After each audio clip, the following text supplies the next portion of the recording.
GST ने व्यापारी मारिया, ये काले कानून किसान मार रहे। 28,000 आड़तीआ जिहड़ा मुੱਢ पाਉਂਦਾ ਸੀ ਮੰਡੀਆਂ ਦਾ ਉਹ खत्म हो जू। 4 ਤੋਂ 5 ਲੱਖ ਮੰਡੀ ਲੇਬਰ ਜਿਹੜੇ ਦਸ਼ਕਾਂ ਤੋਂ ਮੰਡੀਆਂ 'ਚ ਕੰਮ ਕਰ ਰਹੇ ਹੈ ਉਹਨਾਂ ਦਾ ਰੁਜ਼ਗਾਰ ਖੋਹ ਲੈਣਗੇ, ਖਤਮ ਕਰ ਦੇਣਗੇ ਸਾਡਾ ਸਿਸਟਮ ਸਾਰਾ ਹੈ, ਮੁਹਤਾਜ ਬਣਾ ਦੇਣਗੇ, ਹੱਥ 'ਚ ਝੂਠਾ ਦੇ ਦੇਣਗੇ। ਵੱਡੇ ਵੱਡੇ ਵਕੀਲ ਇਹਨਾਂ ਦੇ ਨਾਲ ਹੋਣਗੇ, ਕੰਟਰੈਕਟ ਦੇ ਵਿੱਚ ਘੁੰਡੀਆਂ ਹੋਣਗੀਆਂ, ਮਾਰ ਦੇਣਗੇ। ਸਾਡੀ ਪੱਗ ਨੂੰ ਹੱਥ ਪਾਏ, ਸਾਡੇ ਵਕਾਰ ਨੂੰ ਲਲਕਾਰੇ। ਪੰਜਾਬ ਦਾ ਬੱਚਾ ਪੰਜਾਬ ਦੇ ਬਜ਼ੁਰਗ, ਪੰਜਾਬ ਦੇ ਜਵਾਨ ਡਟ ਕੇ ਇਹਨਾਂ ਕਾਲੇ ਕਾਨੂੰਨਾਂ ਦੇ ਵਿਰੋਧ ਕਰਨ। ਔਰ ਜਦ ਤੱਕ ਰਗਾਂ 'ਚ ਲਹੂ ਹੈ ਤਦ ਤੱਕ ਲੋਆਂ ਆਵਾਜ਼ ਦੇਵੇ ਵੀ ਇਹਨੂੰ ਲਾਗੂ ਨਹੀਂ। ਜੰਗੀ ਪੱਧਰ ਦੇ ਉੱਤੇ 3 ਕਾਲੇ ਕਾਨੂੰਨਾਂ ਨਾਲ ਜੂਝਦੇ ਜਾਂਬਾਜ਼ ਪੰਜਾਬੀ। ਸਵਾਲ ਪੱਗ ਤੇ ਆ ਗਿਆ, ਸਾਡੀ ਅਣਖ ਤੇ ਆ ਗਿਆ, ਸਾਡੀ ਹੋਂਦ ਤੇ ਆ ਗਿਆ, ਔਰ ਸਾਡੇ ਸਰਮਾਏ ਤੇ ਜਿਹੜਾ ਪੀੜ੍ਹੀ ਦਰ ਪੀੜ੍ਹੀ ਬਣਾਇਆ ਹੋਇਆ ਹੈ ਉਹਦੇ ਤੇ ਆ ਗਿਆ। एकजुट होके संगठित होके लड़ाई लड़न पे आ गया, क्योंकि कश्ती डूबेगी तो डूबेंगे सारे, कोई नहीं बचेंगे साथी हमारे। साडे प्राण ने किसान, ते जे किसान ना रहा लभना कोई नहीं। इस करके अज इनकलाब दे नारे नूं हलारा देण दी सख्त जरूरत है, पर पहला समस्या नूं समझण दी लोड़ है। APMC ਦੀਆਂ ਮੰਡੀਆਂ ਤੇ ਜਿਹੜਾ ਸਕਸੈਸਫੁਲ MSP ਦਾ ਮਾਡਲ ਹੈ ਇਹ ਹੋਂਦ 'ਚ ਕਿਵੇਂ ਆਇਆ? ਗ੍ਰੀਨ ਰੈਵੋਲੂਸ਼ਨ ਦੀ ਲੋੜ ਪੰਜਾਬ ਨੂੰ ਸੀ? ਬਿਲਕੁਲ ਨਹੀਂ, ਇਹ ਹਿੰਦੁਸਤਾਨ ਨੂੰ ਲੋੜ ਸੀ। ਔਰ ਸਾਰੇ ਦੇਸ਼ ਦਾ ਢਿੱਡ ਭਰਨ ਦੀ ਜਿਹੜੀ ਜ਼ਿੰਮੇਵਾਰੀ ਹੈ ਉਹ ਪੰਜਾਬ ਤੇ ਹਰਿਆਣੇ ਦੇ ਕਿਸਾਨਾਂ ਨੇ ਚੁੱਕੀ। 2% ਲੋਕ 60% ਨੂੰ ਰਜਾਉਂਦੇ ਨੇ। ਅੰਨਦਾਤਾ ਦਾ ਨਾਮ ਉਦੋਂ ਆਇਆ, ਔਰ ਉਹ 5-6 ਪੀੜ੍ਹੀਆਂ ਦੀ ਮਿਹਨਤ ਲੱਗ ਕੇ, ਸਰਕਾਰਾਂ ਦੀ ਇਨਵੈਸਟਮੈਂਟ ਲੱਗ ਕੇ ਤਾਂ ਜਾ ਕੇ ਇਹ ਇਨਫਰਾਸਟ੍ਰਕਚਰ ਬਣਿਆ। ਦੇਸ਼ ਦੇ 80 ਕਰੋੜ ਗਰੀਬ ਨੂੰ ਅੰਨ ਕੌਣ ਦਿੰਦਾ? ਕਿਤੇ ਗਲਤਫਹਿਮੀ 'ਚ ਨਾ ਰਹੀਓ ਵੀ ਦੇਸ਼ ਦਾ ਪੂੰਜੀਪਤੀ ਦਿੰਦਾ ਹੈ ਜਾਂ ਸਰਕਾਰਾਂ ਦਿੰਦੀਆਂ ਨੇ, ਨਹੀਂ, ਇਹ ਕਿਸਾਨ ਦਿੰਦਾ। ਮੈਂ ਸਮਝਾਉਣਾ ਕਿੱਦਾਂ। 1980 ਤੋਂ ਦੇਖ ਲਓ, ਇੰਪਲੋਈ ਦੀ ਜਿਹੜੀ ਇਨਕਮ ਹੈ ਉਹਦੀ ਤਨਖਾਹ ਹੈ 200%, ਕਿਸੇ ਦੀ 400%, ਜਿਹੜਾ ਪ੍ਰਾਈਵੇਟ ਕੰਪਨੀਆਂ 'ਚ ਕੰਮ ਕਰਦਾ ਹੈ 500%, 1000 ਗੁਣਾ। ਇਹ ਕੰਪਨੀਆਂ ਦੇ ਜਿਹੜੇ EMPLOYE ਨੇ 1000 ਗੁਣਾ ਉਹਨਾਂ ਦੀ ਇਨਕਮ ਵਧ ਗਈ, ਲੇਕਿਨ ਕਿਸਾਨ ਦੀ MSP ਸਿਰਫ 15 ਗੁਣਾ ਵਧੀ ਹੈ। MSP ਸਰਕਾਰ ਘੱਟ ਰੱਖਦੀ ਹੈ, ਅਨਾਜ ਸਸਤਾ ਚੁੱਕ ਕੇ ਉਹ ਗਰੀਬਾਂ ਨੂੰ ਵੰਡਦੀ ਹੈ। ਖੂਬ ਵਡਮੁੱਲਾ ਯੋਗਦਾਨ ਵੀ ਕਿਸਾਨ ਦਾ ਹੈ, ਕਿਸਾਨ ਦੇ ਖੂਨ ਪਸੀਨੇ ਦਾ। MSP ਵਧਾਉਣੀ ਤਾਂ ਕੀ ਸੀ? ਇਹ ਕਾਲੇ ਕਾਨੂੰਨ ਲਿਆ ਕੇ ਸਰਕਾਰ ਕਿਸਾਨਾਂ ਨੂੰ ਦਰਕਿਨਾਰ ਕਰ ਰਹੀ ਹੈ। यूज एंड थ्रो वाली पॉलिसी है। मतलब निकल गया है तो पहचानते नहीं, यूं जा रहे हैं जैसे हमें जानते नहीं। ਤੇ ਜਿਹੜੇ ਸਟੇਟਾਂ 'ਚ ਜਿਹੜੇ ਰਾਜਾਂ ਦੇ ਵਿੱਚ ਇਹ APMC ਦੀਆਂ ਮੰਡੀਆਂ ਪਹਿਲਾਂ ਹੀ ਰੱਦ ਕੀਤੀਆਂ ਜਾ ਚੁੱਕੀਆਂ ਨੇ, ਉੱਥੇ ਪ੍ਰਮਾਣ ਦੇ ਤੌਰ ਤੇ ਦੇਖ ਲਓ ਕਿ ਅੰਨਦਾਤਾ ਦਰ ਦੀਆਂ ਠੋਕਰਾਂ ਖਾਂਦਾ ਹੈ ਤੇ ਲੇਬਰ ਕਰਨ ਤੇ ਮਜਬੂਰ ਹੋਇਆ ਹੋਇਆ। ਜਗ ਜ਼ਾਹਿਰ ਹੈ ਕਿ ਸਿਰਫ 6% ਲੋਕਾਂ ਨੂੰ MSP ਮਿਲਦੀ ਸੀ ਕਿਸਾਨਾਂ 'ਚੋਂ, ਔਰ ਜਿਹੜੇ 94% ਫ੍ਰੀ ਮਾਰਕੀਟ 'ਚ ਘੁੰਮ ਰਹੇ ਆ ਉਹਨਾਂ ਦੀ ਹਾਲਤ ਦੇਖ ਲਓ, ਬਦਨੋਂ ਬੱਤਰ। ਪੂੰਜੀਪਤੀਆਂ ਨੂੰ ਤੁਸੀਂ ਆਊਟ ਆਫ ਦੀ ਵੇ, ਜਿਹਨਾਂ ਨੂੰ ਲੋੜ ਨਹੀਂ ਉਹਨਾਂ ਨੂੰ ਤੁਸੀਂ ਆਊਟ ਆਫ ਦੀ ਵੇ ਜਾ ਕੇ ਮਦਦ ਕਰਦੇ ਹੋ। ਰੈਵਨਿਊਜ਼ ਫੋਰਗੋਨ ਦੇ ਵਿੱਚ 4-5 ਲੱਖ ਕਰੋੜ ਰੁਪਏ ਦੇ ਹਰ ਸਾਲ ਤੁਸੀਂ ਟੈਕਸ ਛੱਡਦੇ ਹੋ, ਉਹਨਾਂ ਨੂੰ ਟੈਕਸਾਂ ਦੇ ਵਿੱਚ ਵੀ ਛੂਟ ਦਿੰਦੇ ਹੋ, ਉਹਨਾਂ ਨੂੰ ਸਬਸਿਡੀਆਂ ਵੀ ਦਿੰਦੇ ਹੋ, ਤੇ ਜਦੋਂ ਕਿਸਾਨ ਨੂੰ MSP ਦੇਣੀ ਹੁੰਦੀ ਹੈ ਹਾਹਾਕਾਰ ਮਚ ਜਾਂਦਾ, ਉਲਟੀ ਗੰਗਾ ਵਹਿੰਦੀ ਹੈ। ਅੱਜ ਤੇ ਇਕਨੋਮੀ ਡੁੱਬੀ ਪਈ ਹੈ, ਰਿਸੈਸ਼ਨ ਵੱਲ ਨੂੰ ਵੱਧ ਰਹੀ ਹੈ, ਅੱਜ ਤੁਸੀਂ ਕਿਸਾਨ ਮਾਰ ਰਹੇ ਹੋ। ਲੇਕਿਨ ਮੈਂ ਇਹ ਪੁੱਛਦਾ ਕਿ ਜਦੋਂ ਇਕਨੋਮੀ 8% ਤੇ ਗਰੋ ਕਰ ਰਹੀ ਸੀ, ਉਦੋਂ ਵੀ ਇੰਪਲੋਇਮੈਂਟ ਜਿਹੜੀ ਹੈ 0.4% ਸੀ, ਉਦੋਂ ਵੀ ਫਾਇਦਾ ਸਾਰਾ ਪੂੰਜੀਪਤੀਆਂ ਨੂੰ ਜਾਂਦਾ ਸੀ। ਸਾਰੀਆਂ ਪਬਲਿਕ ਸੈਕਟਰ ਕੰਪਨੀਆਂ ਮਾਰਤੀਆਂ, ਭੇਲ ਮਾਰਤੀ, BSNL ਮਾਰਤੀ, ONGC ਘਾਟੇ ਦੇ ਵਿੱਚ ਜਾ ਰਹੀ ਹੈ, ਵੱਡੇ ਵੱਡੇ ਬੈਂਕ ਅੱਜ NPਆਂ ਦੇ ਘਾਟੇ ਦੇ ਵਿੱਚ ਖਤਮ ਹੋ ਰਹੇ ਨੇ, ਤੇ ਹੁਣ ਤੁਸੀਂ ਕਿਸਾਨ ਦੀ ਮੰਡੀ ਦੇ ਮਗਰ ਪੈ ਗਏ ਹੋ। ਇਹ ਕਿੱਥੋਂ ਦਾ ਇਨਸਾਫ ਹੈ? GST ਵਾਂਗ ਇਹ ਕਾਲੇ ਕਾਨੂੰਨ ਵੀ ਸਟੇਟਾਂ ਦੇ ਹੱਕ ਖੋਹ ਰਹੇ ਨੇ। ਫੈਡਰਲ ਸਟਰਕਚਰ ਤੇ ਡਾਇਰੈਕਟ ਅਟੈਕ ਹੈ। GST ਵੀ ਸਾਡੇ ਸੰਘੀ ਢਾਂਚੇ ਦੇ ਉੱਤੇ ਇੱਕ ਬਹੁਤ ਕਰਾਰਾ ਤਮਾਚਾ ਸੀਗਾ। ਸਾਡੇ ਅਧਿਕਾਰ ਖੋਏ, ਸਾਡੇ ਹੀ ਪੈਸੇ ਲੈ ਕੇ ਸਾਨੂੰ ਮੋੜੇ ਨਹੀਂ, ਸਾਨੂੰ ਮੁਹਤਾਜ ਬਣਾਇਆ। ਔਰ ਇਹ ਕਾਲੇ ਕਾਨੂੰਨ ਵੀ ਸਾਡੇ ਮੰਡੀਆਂ ਦੀ ਇਨਕਮ ਨੂੰ ਖੋਰਾ ਲਾ ਰਹੇ ਆ। ਪਿਛਲੇ ਸਾਲ ਮੰਡੀਆਂ ਤੋਂ 3600 करोड़ रुपया है, ऐतकी 4000 करोड़ आया, सब लुप्त हो जू। ये साडा संघी ढांचा साडे अधिकार पूरी तरह खो लैण। GST ने व्यापारी मारिया, ये काले कानून किसान मार रहे। 28,000 आड़ती आ जिहड़ा मुੱਢ ਬੰਦਾ ਸੀ ਮੰਡੀਆਂ ਦਾ, ਉਹ ਖਤਮ ਹੋ ਜੂ। 4 ਤੋਂ 5 ਲੱਖ ਮੰਡੀ ਲੇਬਰ ਜਿਹੜੇ ਦਸ਼ਕਾਂ ਤੋਂ ਮੰਡੀਆਂ 'ਚ ਕੰਮ ਕਰ ਰਹੇ ਹੈ, ਉਹਨਾਂ ਦਾ ਰੁਜ਼ਗਾਰ ਖੋਹ ਲੈਣਗੇ। ਸਾਡੇ ਸਕਸੈਸਫੁਲ ਮੰਡੀ ਮਾਡਲ ਨੂੰ ਪਾਸੇ ਕਰਕੇ ਇਹ ਅਮਰੀਕਾ ਤੇ ਯੂਰਪ ਦਾ ਫੇਲ ਹੋਇਆ ਫ੍ਰੀ ਮਾਰਕੀਟ ਮਾਡਲ ਸਾਡੇ ਤੇ ਮੜ ਰਹੇ ਆ, ਸਾਡੇ ਤੇ ਥੋਪ ਰਹੇ ਆ। ਇੱਕ 2 ਏਕੜ ਜਾਂ 5 ਏਕੜ ਵਾਲਾ ਕਿਸਾਨ ਇਹਨਾਂ ਵੱਡੇ ਵੱਡੇ ਪੂੰਜੀਪਤੀਆਂ ਦੇ ਨਾਲ ਇੱਕ ਫੇਅਰ ਵਪਾਰਿਕ ਡੀਲ ਬਣਾ ਪਾਏਗਾ? ਕੀ ਉਹਦੀ ਕੋਈ ਬਰਾਬਰੀ ਹੈ? ਕੀ ਉਹ ਕੋਈ ਕਾਬਲ ਵਕੀਲ ਲਿਆ ਕੇ ਇਹਨਾਂ ਦੇ ਸਾਹਮਣੇ ਖੜਾ ਕਰ ਸਕੂ? ਇਹਨਾਂ ਕੋਲ ਤਾਂ ਹਜ਼ਾਰਾਂ ਸਾਧਨ ਨੇ, ਵੱਡੇ ਵੱਡੇ ਵਕੀਲ ਇਹਨਾਂ ਦੇ ਨਾਲ ਹੋਣਗੇ, ਕੰਟਰੈਕਟ ਦੇ ਵਿੱਚ ਘੁੰਡੀਆਂ ਹੋਣਗੀਆਂ, ਮਾਰ ਦੇਣਗੇ। ਤੇ ਜੇ ਕੋਈ ਵਿਵਾਦ ਹੋ ਗਿਆ, ਕੋਈ ਡਿਸਪਿਊਟ ਹੋ ਗਿਆ, ਤੇ ਬੰਦਾ ਸਿਵਲ ਕੋਰਟ 'ਚ ਨਹੀਂ ਜਾ ਸਕਦਾ, ਉਹਨੂੰ DC ਜਾਂ SDM ਦੇ ਕੋਲ ਜਾਣਾ ਪਊ, ਜਿਹਨੂੰ ਦਿਸ਼ਾ ਨਿਰਦੇਸ਼ ਸੈਂਟਰ ਦੀ ਸਰਕਾਰ ਦਊਗੀ। ਔਰ ਤੁਹਾਡੇ MLA, ਤੁਹਾਡੇ ਮੰਤਰੀ ਦਰਸ਼ਨੀ ਘੋੜੇ ਬਣਾ ਕੇ ਖੜਾ ਕਰ ਦੇਣਗੇ। ਇਹ ਤੁਹਾਡੀ ਕੋਈ ਮਦਦ ਨਹੀਂ ਕਰ ਸਕਣਗੇ। ਉਹ ਹੈ ਨਾ ਧੱਕਾ। ਮੈਂ ਫੇਰ ਚੇਤਾਵਨੀ ਦਿੰਦਾ ਕਿ ਇਹ ਕਾਲੇ ਕਾਨੂੰਨਾਂ ਦਾ ਅਸਰ ਉਹਨਾਂ ਲੋਕਾਂ ਤੇ ਵੀ ਆਊ ਜਿਹੜਾ ਕਿਸਾਨ ਨਹੀਂ ਹੈ। ਫੂਡ ਇਨਫਲੇਸ਼ਨ ਆਊ, ਅੰਨ ਦੀਆਂ ਕੀਮਤਾਂ 7ਵੇਂ ਅਸਮਾਨ ਤੇ ਹੋਣਗੀਆਂ, ਔਰ ਫਾਇਦਾ ਜਿਹੜਾ ਹੈ ਉਹ ਵੱਡੇ ਪੂੰਜੀਪਤੀਆਂ ਨੂੰ ਜਾਊ, ਕਿਸਾਨ ਨੂੰ ਨਹੀਂ ਜਾਣਾ। ਲਿਖ ਲਓ, ਇਸ ਕਾਨੂੰਨ ਤਹਿਤ ਸਰਕਾਰ ਨੇ ਅੰਨ ਨੂੰ ਐਸੈਂਸ਼ੀਅਲ ਕਮੋਡਿਟੀਜ਼ ਚੋਂ ਬਾਹਰ ਕੱਢ ਦਿੱਤਾ ਹੈ, ਹੋਰਡਿੰਗ ਨੂੰ ਲੈਜੀਟਿਮਾਈਜ਼ ਕਰ ਦਿੱਤਾ ਹੈ। ਤੁਸੀਂ ਅਨਾਜ ਨੂੰ ਹੋਰਡ ਕਰੋ ਤੇ ਫਿਰ 50 ਗੁਣਾ ਜਾਂ 100 ਗੁਣਾ ਕੀਮਤਾਂ ਦੇ ਉੱਤੇ ਵੇਚੋ। ਇਹ ਤੇ ਢੇਰਗਰਦੀ ਹੈ। ਇੰਨਾ ਹੀ ਨਹੀਂ, ਇੱਕ ਹੋਰ ਘਾਤਕ ਬਿੱਲ ਤਿਆਰ ਕਰੀ ਬੈਠੇ ਆ, ਵਿਚ will be the last nail in our ਕਾਫਿਨ, ਖਤਮ ਕਰ ਦੂਗਾ ਪੰਜਾਬ ਨੂੰ। ਉਹ ਹੈ ਇਲੈਕਟ੍ਰਿਸਿਟੀ ਅਮੈਂਡਮੈਂਟ ਬਿੱਲ।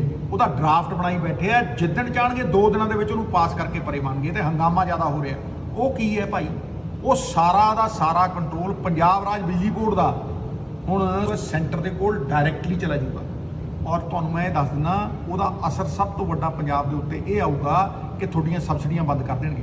ਉਹਦਾ ਰੂਲ ਹੈ ਕਿ ਤੁਸੀਂ ਜੇ ਕਿਸਾਨ ਨੂੰ ਸਬਸਿਡੀ ਦੇਣੀ ਹੈ, ਡਾਇਰੈਕਟ ਬੈਨੀਫਿਟ ਟ੍ਰਾਂਸਫਰ ਕਰਨਾ ਤੁਸੀਂ ਉਹਦੇ ਬੈਂਕ ਦੇ ਵਿੱਚ ਪੈਸੇ ਪਾਉਣੇ ਆ।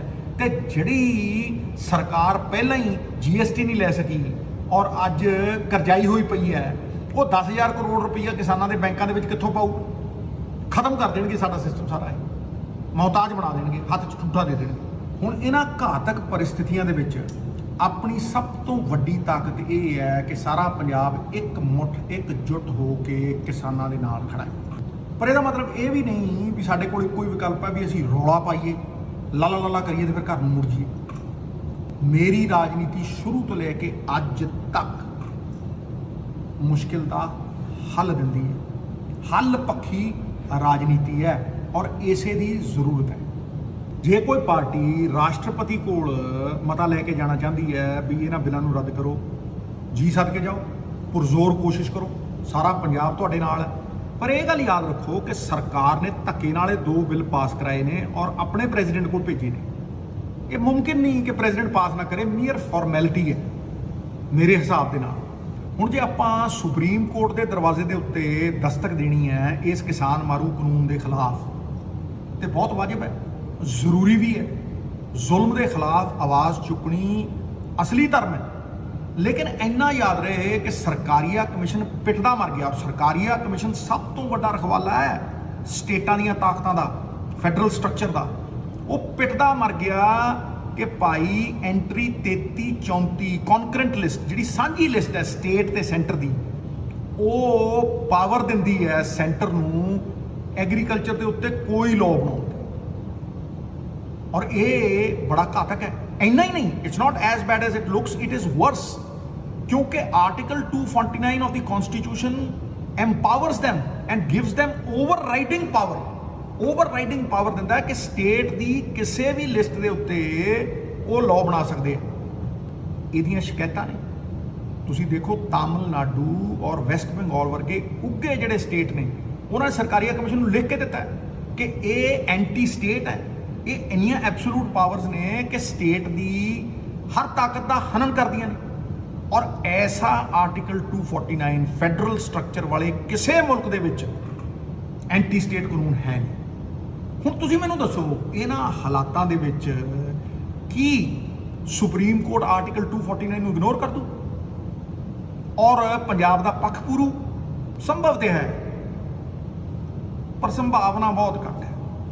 Possible but not probable. ਸਾਡੀ ਪੱਗ ਨੂੰ ਹੱਥ ਪਾਇਆ, ਸਾਡੇ ਵਕਾਰ ਨੂੰ ਲਲਕਾਰਿਆ, ਪਰ ਇਹਨਾਂ ਸਭ ਚੀਜ਼ਾਂ ਦੇ ਬਾਵਜੂਦ ਇੱਕ ਮਿਹਰ ਬਰਸ ਰਹੀ ਹੈ।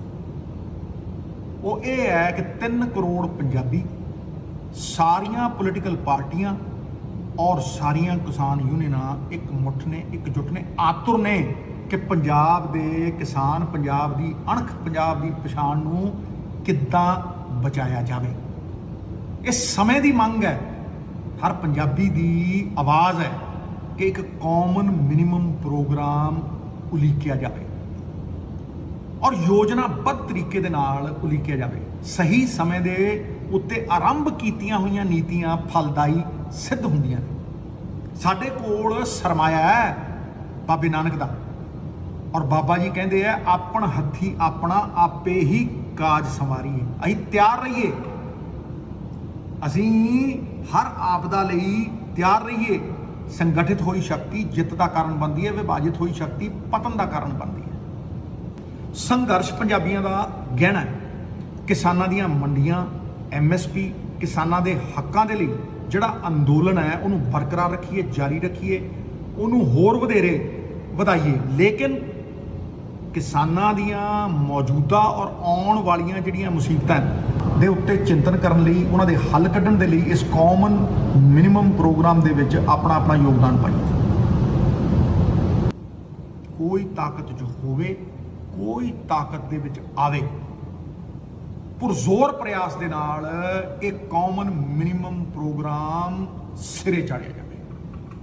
ਮੇਰਾ ਇਸ ਕਾਮਨ ਮਿਨੀਮਮ ਪ੍ਰੋਗਰਾਮ ਦੇ ਲਈ ਪਹਿਲਾ ਸੁਝਾਅ ਇਹ ਹੈ ਕਿ ਪੰਜਾਬ ਦੀਆਂ ਸਾਰੀਆਂ ਪੋਲੀਟੀਕਲ ਪਾਰਟੀਆਂ, ਪੰਜਾਬ ਦੀਆਂ ਸਾਰੀਆਂ ਕਿਸਾਨ ਯੂਨੀਅਨਾਂ, ਪੰਜਾਬ ਦਾ ਬੱਚਾ, ਪੰਜਾਬ ਦੇ ਬਜ਼ੁਰਗ, ਪੰਜਾਬ ਦੇ ਜਵਾਨ ਡਟ ਕੇ ਇਹਨਾਂ ਕਾਲੇ ਕਾਨੂੰਨਾਂ ਦੇ ਵਿਰੋਧ ਕਰਨ ਔਰ ਜਦ ਤੱਕ ਰਗਾਂ 'ਚ ਲਹੂ ਹੈ ਤਦ ਤੱਕ ਲੋਆਂ ਆਵਾਜ਼ ਦੇਵੇ ਵੀ ਇਹਨੂੰ ਲਾਗੂ ਨਹੀਂ ਹੋਣ ਦੇਣਾ।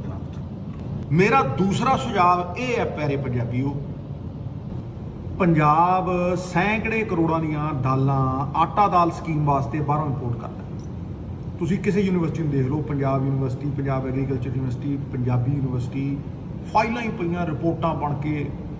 ਜਿੰਨੇ ਐਕਸਪਰਟ ਨੇ ਸਾਰੇ ਕਹਿੰਦੇ ਨੇ ਕ੍ਰੌਪ ਡਾਈਵਰਸੀਫਿਕੇਸ਼ਨ ਕਰੋ, ਭਾਈ ਸਬਜ਼ੀਆਂ ਲਾਓ, ਫਰੂਟ ਲਾਓ, ਆਇਲ ਸੀਡ ਲਾਓ, ਇਹ ਸਾਰੀਆਂ ਚੀਜ਼ਾਂ ਤੁਸੀਂ ਲਾਓ। ਲੇਕਿਨ ਕਿਸਾਨ ਬਹੁਤ ਸਿਆਣਾ, ਕਿਸਾਨ ਝੋਨਾ ਤੇ ਕਣਕ ਇਸ ਕਰਕੇ ਲਾਉਂਦਾ ਹੈ ਕਿਉਂਕਿ ਉਹਨੂੰ ਉੱਥੇ MSP ਮਿਲਦੀ ਹੈ। ਹੁਣ ਮੇਰਾ ਇਹ ਮੰਨਣਾ ਹੈ ਕਿ ਜੇ ਪੰਜਾਬ ਸਰਕਾਰ ਮਿਲਕਫੈਡ ਰਾਹੀਂ ਦੁੱਧ ਦੇ ਉੱਤੇ MSP ਦੇ ਸਕਦੀ ਹੈ ਔਰ ਹਿਮਾਚਲ ਦੀ ਸਰਕਾਰ ਸੇਬਾਂ ਦੇ ਉੱਤੇ ਕਿਸਾਨ ਨੂੰ ਅਸ਼ੋਰਡ ਇਨਕਮ MSP ਦੇ ਸਕਦੀ ਹੈ, ਤੇ ਫਿਰ ਭਾਈ ਦਾਲਾਂ ਹੋਣ, ਚਾਹੇ ਆਇਲ ਸੀਡ ਹੋਣ, ਚਾਹੇ ਫਰੂਟਸ ਹੋਣ, ਚਾਹੇ ਵੈਜੀਟੇਬਲਸ ਹੋਣ, ਇਹਨਾਂ ਉੱਤੇ MSP ਕਿਉਂ ਨਹੀਂ ਦੇ ਸਕਦੀ? ਮੇਰਾ ਇਹ ਮੰਨਣਾ ਹੈ ਕਿ ਪੰਜਾਬ ਸਰਕਾਰ ਹੋਲਡਿੰਗ ਕੈਪੈਸਿਟੀ ਦੇਵੇ, ਕਿਸਾਨ ਕੋਲਡ ਸਟੋਰੇਜ ਬਣਾਵੇ ਜਿੱਥੇ ਉਹ ਆਪਣੀ ਉਪਜ ਨੂੰ ਸਟੋਰ ਕਰ ਸਕੇ ਔਰ ਵੱਡੇ ਪੂੰਜੀਪਤੀਆਂ ਦੇ ਅੱਗੇ ਗੋਡੇ ਨਾ ਟੇਕੇ। ਔਰ ਇਸੇ ਤਰੀਕੇ ਮੈਂ ਵਿਨਮਰ ਬੇਨਤੀ ਕਰਦਾ ਸਾਰੀਆਂ ਯੂਨੀਅਨਾਂ ਨੂੰ ਕਿ ਉਹ ਆਪਣੇ ਸੁਪਨੇ ਸਾਕਾਰ ਕਰਨ। ਉਹਨਾਂ ਦਾ ਜਿਹੜਾ ਏਜੰਡਾ ਸੀ ਕਈ ਦਸ਼ਕਾਂ ਪੁਰਾਣਾ ਕਿ ਉਹ ਕੋਆਪਰੇਟਿਵ ਬਣਾਉਣ, ਜਿਹੜਾ ਕੋਆਪਰੇਟਿਵ ਅਮੂਲ ਦੇ ਨਾਮ ਦੇ ਵਿੱਚ ਐਡਾ ਸਕਸੈਸਫੁਲ ਹੋਇਆ, ਮਹਾਰਾਸ਼ਟਰ ਦੇ ਵਿੱਚ ਐਡੇ ਸਕਸੈਸਫੁਲ ਹੋਏ ਨੇ, ਉਹ ਕੋਆਪਰੇਟਿਵ ਬਣਾਉਣ, ਕਿਸਾਨਾਂ ਨੂੰ ਆਪਣੇ ਹਿੱਸੇਦਾਰ ਬਣਾਉਣ, ਭਾਗੀਦਾਰ ਬਣਾਉਣ ਔਰ ਹੱਕਾਂ ਦੇ ਕਿਸਾਨ ਦੇ ਰਖਵਾਲੇ ਬਣਨ ਔਰ ਉਹਨਾਂ ਨੂੰ ਅਸ਼ੋਰਡ ਇਨਕਮ ਵਾਸਤੇ ਸੈਂਟਰ ਮੂਰੇ ਔਰ ਵੱਡੇ ਪੂੰਜੀਪਤੀਆਂ ਮੂਰੇ ਝੁਕਣਾ ਨਾ ਪਵੇ, ਮੁਹਤਾਜ ਨਾ ਹੋਣਾ ਪਵੇ। ਆਪਣਾ ਮੁਕੱਦਰ ਉਹਨਾਂ ਦੇ ਹੱਥ ਦੇ ਵਿੱਚ ਰਹੇ। ਸਟੇਟ ਗਵਰਨਮੈਂਟ ਉਹਨਾਂ ਨੂੰ ਸਟੋਰੇਜ ਕੈਪੈਸਿਟੀ ਦੇਵੇ, ਉਹਨਾਂ ਨੂੰ ਅਸ਼ੋਰਡ ਇਨਕਮ ਦੇਵੇ ਤਾਂ ਕਿ ਕਿਸਾਨ ਕਦੇ ਮੁਹਤਾਜ ਨਾ ਹੋਵੇ ਔਰ ਬਰਾਬਰੀ ਦੇ ਉੱਤੇ ਅੱਖਾਂ 'ਚ ਅੱਖ ਪਾ ਕੇ ਖੜੇ, ਤੇ ਕਿਸਾਨ ਪੰਜਾਬ ਦੀਆਂ ਆਪਣੀਆਂ ਪੁਸ਼ਤੈਨੀ ਮੰਡੀਆਂ ਦਾ ਤੇ MSP ਦਾ ਪੂਰਾ ਲਾਹਾ ਲੈ ਸਕੇ। ਅੱਜ ਤੋਂ 2 ਸਾਲ ਪਹਿਲਾਂ ਮੈਂ ਰਾਤਾਂ ਜਾਗ ਕੇ ਪੁਰਜ਼ੋਰ ਮਿਹਨਤ ਕਰਕੇ ਇਹੋ ਜਿਹੇ ਕਈ ਸੁਝਾਅ ਕਿਸਾਨਾਂ ਦੇ ਹੱਕ ਦੇ ਪੰਜਾਬ ਸਰਕਾਰ ਦੀ ਬਣਾਈ ਹੋਈ ਹੱਕ ਕਮੇਟੀ 'ਚ ਦੇ ਚੁੱਕੇ ਹਾਂ, ਤਾਂ ਕਿ ਅਸੀਂ ਆਪਣੇ ਮੁਕੱਦਰ ਨੂੰ ਆਪਣੇ ਹੱਥਾਂ 'ਚ ਰੱਖ ਸਕੀਏ, ਨਾ ਕਿ ਸੈਂਟਰ ਦੇ ਜਾਂ ਕਿਸੇ ਪੂੰਜੀਪਤੀ ਦੇ। ਬਹਾਦਰ ਕਦ ਕਿਸੇ ਦਾ ਆਸਰਾ ਅਹਿਸਾਨ ਲੈਂਦੇ ਨੇ, ਉਸੇ ਨੂੰ ਕਰ ਗੁਜ਼ਰਦੇ ਨੇ ਜੋ ਮਨ ਵਿੱਚ ਠਾਣ ਲੈਂਦੇ ਨੇ। ਮਿੱਤਰੋ, ਲੜਾਈ ਜਿੰਨੀ ਜੋਸ਼ ਦੀ ਹੈ ਓਨੀ ਹੋਸ਼ ਦੀ ਹੈ। ਸਾਹਮਣੇ ਵਾਲਾ ਸ਼ਾਤਰ ਹੈ ਪਰ ਦਿਆਂਗੇ ਸ਼ੈ ਮਾਤ। ਮੈਂ ਕੱਲ ਨੂੰ ਸੜਕ ਤੇ ਉਤਰੂ ਆਪਣਾ ਤਿਲ ਫੁੱਲ ਪਾਉਂ। सरफरोशी की तमन्ना अब हमारे दिल में है, देखना है जोर कितना बाजुए कातिल में है।